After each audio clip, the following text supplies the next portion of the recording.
So, folks, we're back with another Titans card review. It's Mage today. We got 6 new cards, including this cool new legendary. It's Sif. She is a 6 mana 4/6. She's got spell damage +1 at a base. Not very exciting there, but that's improved by each spell school you've cast this game. So we've got the return here of some rainbow mage cards. These were teased previously with stuff like the Inquisitive Creation. You remember this guy from early on in the reveals. And then you had a few kind of leaked cards, the Wisdom of Norganon and Molten Rune, which also showed up in some of the early press materials. So this is some card draw for different spell schools. This is a card that can generate some different spell schools potentially, although very inconsistently. And then we're gonna have 2 other new cards that we're gonna talk about here: Discovery of Magic, which is gonna discover you spell schools, and Elemental Inspiration, which is gonna summon you a bonus guy based on spell schools. So some support here all coming together. About half the expansion set here for Mage, or even more really, is going to be committed to Rainbow Mage. And I think Sif ideally here is going to be a big payoff for that, because if you're able to get up to 5, 6, 7 spell schools throughout the course of a game, obviously Sif is going to be this kind of like super MALYGOS, like 8 spell damage or something might be possible with your Sif, which clearly if you have some burst damage to complement her, then yeah, she's gonna get pretty scary pretty fast. There might even be some ways to copy Sif as well. We saw some spells that can copy like reverberations before in the mini set, so you know, potentially some nutty stuff. You're talking about some mana limitations at some point, because all that has to be played. She's 6 mana, copy spells, you gotta have some mana to play spells, so you know, some limitations there, but ultimately some pretty high upside here on the spell damage if you're able to get together all of those different spell schools. Just to clarify, there are 7 spell schools, so it looks like 8 would be your cap here. No, there's 7 spell schools, sorry. So 8 spell damage here would likely be your cap for now. Could always be more in the future, but probably not really. So, you know, interesting card. That said, I think there is going to be a lot of work required to get this moving and get this into a spot where you're excited to play it. Because although, you know, this card right here is going to help a lot, discovering a spell from a spell school you haven't cast this game, you know, you got to play 2 of these. You got to play a bunch of regular spells as well. You've got to play the spells that you discover. So sometimes, you know, it's just taking turns. You get a 5-6 mana spell or something, you got to weave it in. You got to find time to do that. So you're talking about a lot of steps to get to the point where Sif makes sense. And in the meantime, you have to stay alive. You have to be, you know, competing on board, keeping up with your opponent's board, or whatever it is, right? Whether it's removal or your own stuff, you gotta be even in the game, or alive at least, into your Sif turn.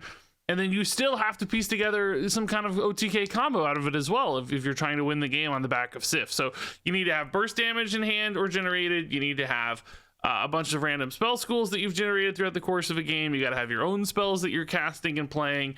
And it's just all adding up to a lot of work. A lot of steps here have to be maintained to make Sif an interesting card. And I'm not sure that's going to be worth it when we've looked at other payoff cards like this in Mage. You know, there's stuff like Egwin. Like, clearly this is not as much spell damage, but you just kind of play this and it just kind of does its thing, and it starts to work over time, and it just kind of grinds the opponent down. Or I think an even better comparison is probably Vexillus.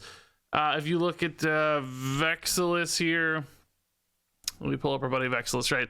You just play him and he just works. He just does, you know, like double damage on your arcane bolts and stuff. And they don't require all this upkeep and all this planning and all this, you know, these activations throughout the course of a game, which that sounds fun. Like, don't get me wrong, I love this kind of deck, like chaos and casino-y type Mage stuff, where we're just going to try to generate all kinds of different fun cards and then pay off with Sif. I can't wait to do that. I think that's going to be really enjoyable, but I just don't think it's going to happen fast enough or consistently enough to be like a real meta deck. I think it's going to be really challenging to get all these pieces together in time for the kind of payoff that Sif is. She's not like a universal win condition. She's not something you just plop down and it does its own thing. She's not doing the damage herself. She requires even more support to realize the payoff for Sif as well.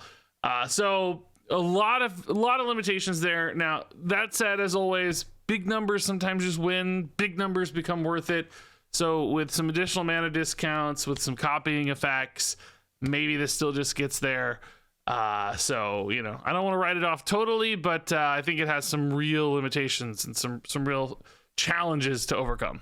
So next up, let's talk about Discovery of Magic. This is a new 1-mana spell, and this to me feels like definitely the kind of linchpin for this rainbow package.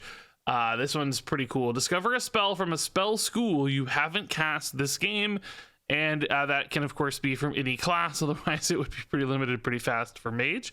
So this is going to help you fill in the gaps basically with things like Fell and potentially Holy, although there are some ways to get Holy spells that we've seen in the neutral set.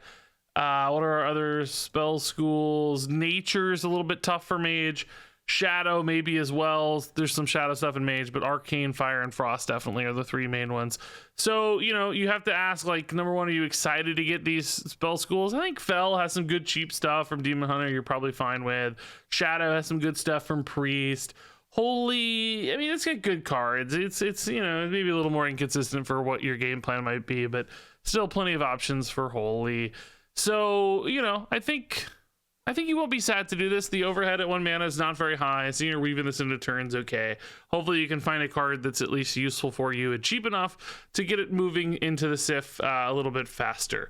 So, this is the reason that this might work. This feels like a good card. Actually might just be a useful card anyway.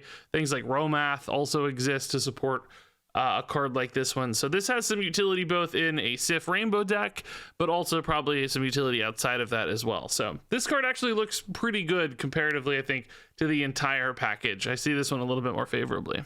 All right, so next up here, we've got Elemental Inspiration. And I like that this fills in the gaps a little bit on the Rainbow Mage here. This might actually be a way to kind of get a secondary win condition of sorts. So it's a 7-mana spell. It summons a 4/5 Vortex with a random bonus effect for each spell school you have cast this game. Now, there are 2 readings for this card, and I did confirm with Blizzard which of these it does. So this summons you multiple 4/5 vortexes as opposed to summoning a single 4/5 vortex with a bonus effect for each spell school. I actually read it as a single vortex first, but you can also read it's basically where does the clause go? Is it summon a 4/5 vortex with a random bonus effect?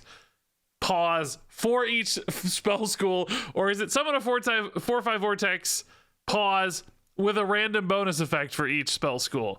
It's the former. So you're getting multiple dudes. Each of them are going to have a keyword like Taunt, Wind Fury, Rush, etc. Which means this is in essence going to be a really big wide board. You're often probably going to have 3, 4, 5 minions, potentially up to a full board here with Elemental Inspiration, and there can be a mix of valuable stuff. I think Rush actually will often perhaps be the most important keyword you could get, just so you're not falling too far behind on board. Maybe like a Rush and a Taunt, maybe a nice Divine Shield or 2 for some stickiness, and you've got yourself a nice little play that can both be somewhat reactive but also threatening on board as well. And this is actually almost more interesting to me than Sif in a lot of ways, because this doesn't require this accumulation of stuff. You can kind of just play this one and feel good about it. Whereas with Sif, I think you need, the damage pieces and such as a follow-up. This one just works a little bit better. And I don't think you need to have like 7 either. Maybe just getting 3 or 4 cards out of this is pretty decent here for the 4/5 vortexes. Whereas with Sif, I don't know that 3 or 4 is enough. She might have to get pushed higher and higher to really be worth it to find that kind of lethal damage. In other words, she kind of either doesn't work and then eventually works.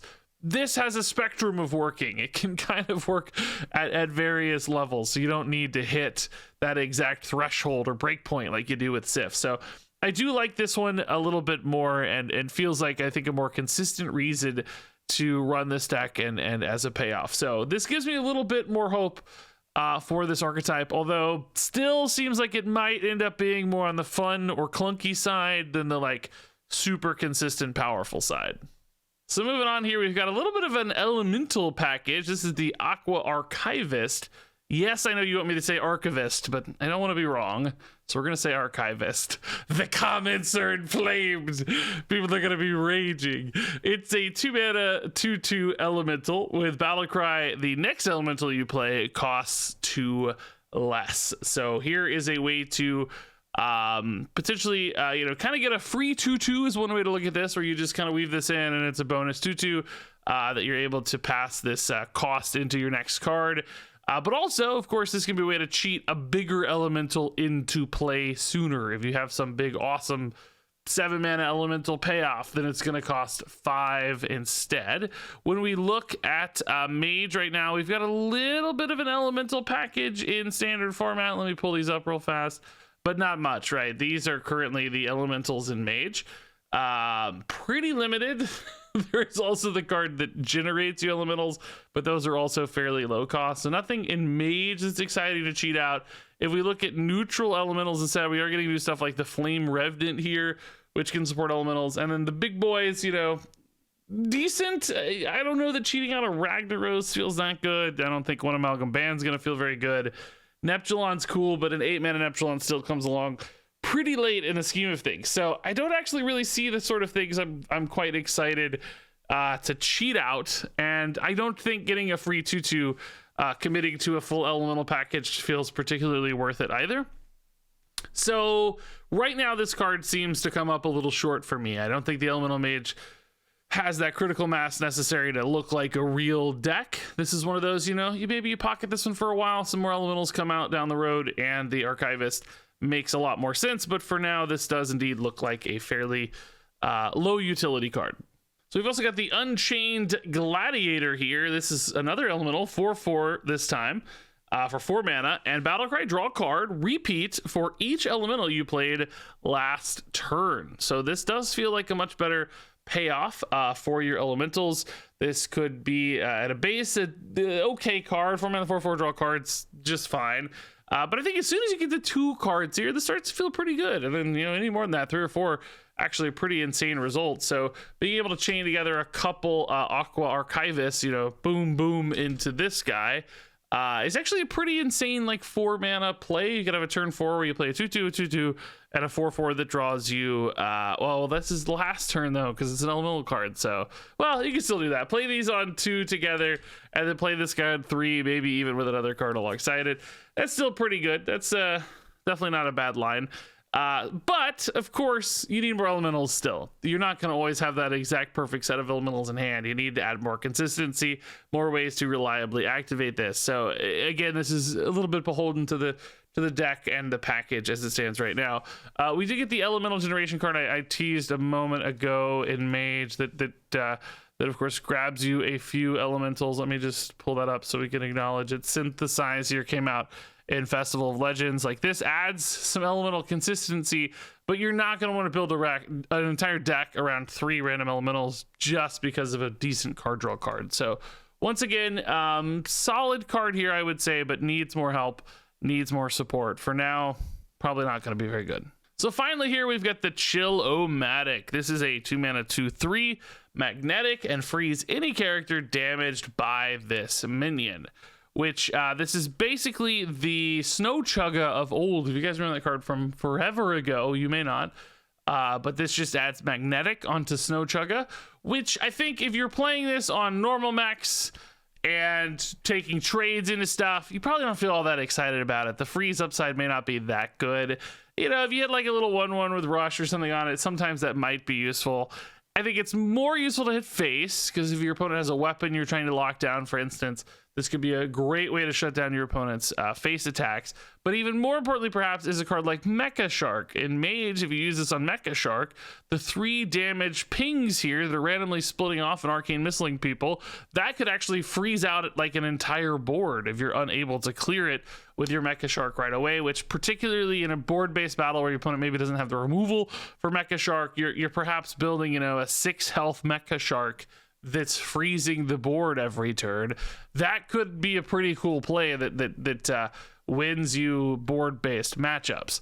So that's something to keep in mind. Now, that said, you know, Mech Mage is a deck that was pretty solid when it first came out, but it's fallen off really hard since then. I mean, it's something I think you still see at like super low ranks and stuff, but it's certainly not been a good deck at high levels of play for a while.